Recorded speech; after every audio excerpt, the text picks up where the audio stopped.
Hello students, you're welcome in maths class. Today I am going to tell you about the area of a parallelograms. You know your exercise number 14 is running. Today I am here with part number 7. So today you have to study about a new topic, area of a parallelograms. How will you find the area of a parallelograms? At first you should know what is parallelograms. Parallelograms, I have written here a definition. A quadrilateral का मतलब ऐसा polygon जिसकी चार side हो वो quadrilateral कहलाता है। तो पहले तो हम क्वाड्रिलेटरल समझे क्या है।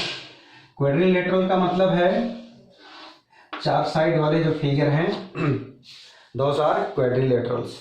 तो एक quadrilateral is called a parallelogram if both pair of its opposite side are equal.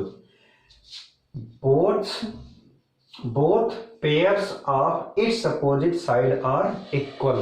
मतलब अपोजिट साइड जैसे इसका ये है, एक पेयर ये हो गया और एक पेयर ये हो गया। मतलब दो पेयर होते हैं किसी क्वाड्रिलेटरल में, दोनों पेयर की अपोजिट साइड इक्वल होनी चाहिए। यदि ऐसा है तो दैट इज पैरेललोग्राम।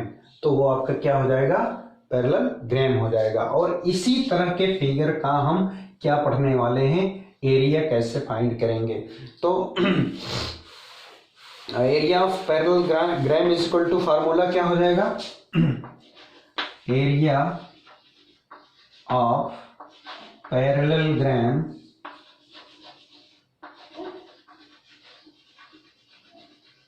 पैरेललोग्राम। आप जानते हैं कि रेक्टेंगल भी एक पैरेललोग्राम है, क्योंकि रेक्टेंगल की भी अपोजिट साइड इक्वल होती है। क्लियर है। तो रेक्टेंगल का अभी आपने एरिया फाइंड ही किया था पिछले एक्सरसाइज में। तो you know the formula of rectangle. How will you find the area, तुम L multiply B.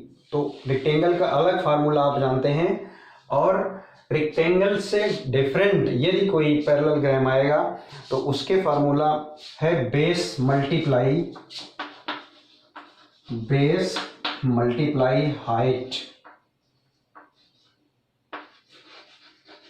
Height, base multiply height.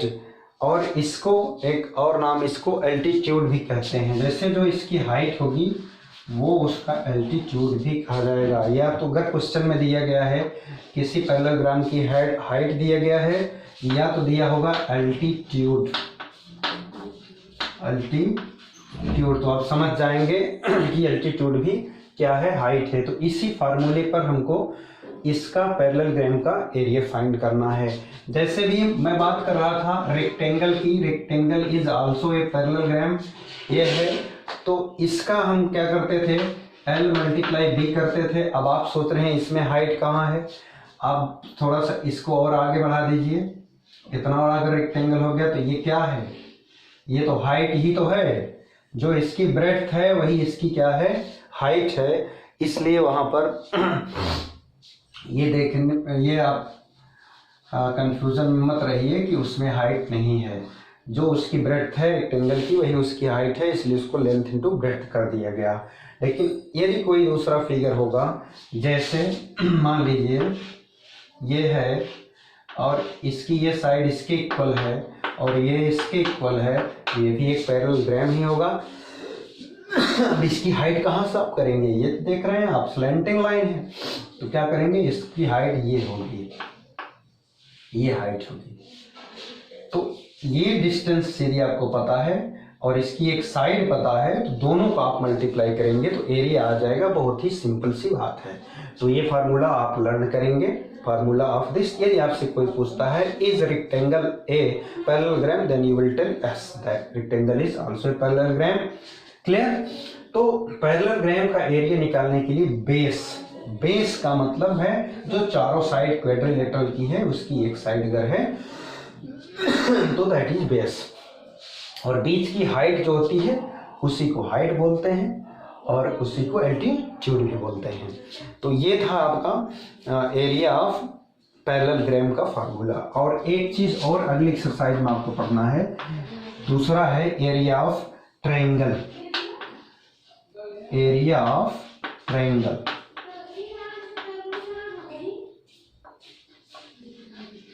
इसके लिए भी फार्मूला होता है 1/2 मल्टीप्लाई बेस और multiply height. Base multiply height.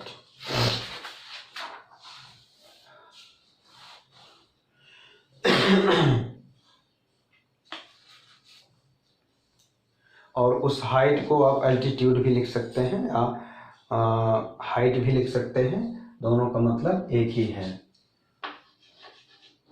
Height लिखिए या तो यही एल्टीट्यूड लिख दीजिए। तो ये दो फार्मूले के बेस पर आपको अगली एक्सरसाइज करना है, जो कि बहुत ही इजी है। हाइट लिखिए या एल्टीट्यूड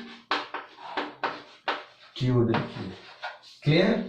जैसे मान लीजिए ये आपका ट्रायंगल है और अगर ये बेस 5 दिया है तो ये हाइट आपको अगर मान लीजिए दिया है 5, तो अगर पूछे मान लीजिए 6 दिया है, पूछे एरिया बताइए, तो 5 मल्टीप्लाई 6 बेस और हाइट का मल्टीप्लाई अपॉन 1/2। यहाँ देखिए 1/2 दिया है, 2 3 जा 6 और 5 3 जा 15 हो जाएगा, इसका एरिया हो जाएगा। तो ये दो फार्मूले हैं, आपको याद रखना पड़ेगा।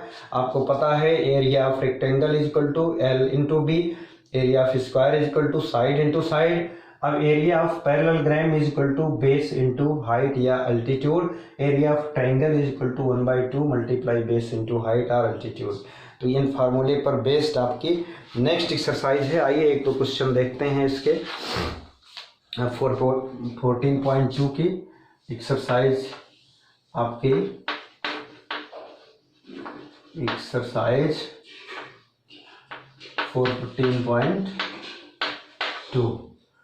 तो इसका पहला क्वेश्चन आपकी बुक में दिया गया है, find the area of the following parallelograms.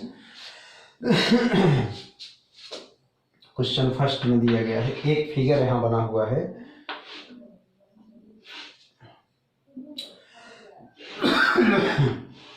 आप बुक में देखेंगे तो ऐसा एक फिगर बना हुआ है और ये इसकी हाइट है, अल्टीट्यूड जिसको 5 सेंटीमीटर दिया गया है और इसका ये साइड 3 सेंटीमीटर। तो ये बेस हो गया, जिस पर अल्टीट्यूड होगा वही बेस होता है। तो ये 3 हो गया और ये 5 हो गया। तो क्या करना है इसको, बेस मल्टीप्लाई हाइट, ये हो जाएगा इसका एरिया। मतलब सेंटीमीटर है तो 5 मल्टीप्लाई 3, 5 3 जा 15 स्क्वायर। आपको बताया था एरिया के लिए स्क्वायर लिखना पड़ेगा, स्क्वायर सेंटीमीटर। ये आपका आंसर हो गया। तो इसी तरह से आप करेंगे, किसी तरह कोई दिक्कत नहीं होनी चाहिए। उसके बाद क्वेश्चन नंबर 2 देख लेते हैं। क्वेश्चन नंबर 2 में एक फिगर आपका बना हुआ है, एक ट्रायंगल ऐसे बना है। इसमें आपकी ये हाइट एल्टीट्यूड दिया गया है, ये 4 सेंटीमीटर है और ये आपका 12 सेंटीमीटर दिया गया है। एरिया फाइंड करना है। तो आपको पता है ये ट्रायंगल है, ट्रायंगल का बेस 12 हो गया और इसकी हाइट 4 हो गई। तो according to formula 1/2 multiply base into height. तो देख लेते हैं, 1/2 मल्टीप्लाई बेस आपका 12 है और इसकी हाइट क्या है, 4 है। तो 2 6 जा 12, 6 4 जा 24 स्क्वायर सेंटीमीटर।